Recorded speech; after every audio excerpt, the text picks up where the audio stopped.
Period আনার জন্য কোনো ম্যাজিক ড্রিঙ্ক হয় না, কিন্তু অনিয়মিত বা হরমোনের ভারসাম্যহীনতা কমাতে কিছু ঘরোয়া পানীয় আপনার শরীরকে ভেতর থেকে সুস্থ রাখতে সাহায্য করতে পারে।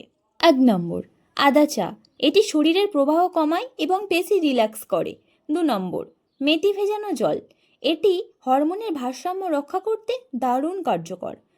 3 নম্বর, হলুদ দুধ। এতে থাকা কারকিউমিন হরমোনের ভারসাম্য ঠিক রাখতে সাহায্য করে। মনে রাখবেন, এই পানীয়গুলো কেবল সাপোর্টিভ।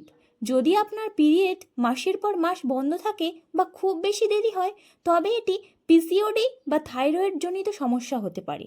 সেক্ষেত্রে অবশ্যই ডাক্তারের পরামর্শ নিন। সুস্থ পিরিয়ড সাইকেলের জন্য শুধু ড্রিঙ্ক নয়, প্রয়োজন সঠিক ঘুম, মানসিক চাপ কমানো এবং প্রতিদিন হালকা ব্যায়াম করা। শরীরের যত্ন নিন। ভিডিওটি ভালো লাগলে শেয়ার করুন। রূপকথা বাংলা বিউটির সাথে থাকার জন্য ধন্যবাদ।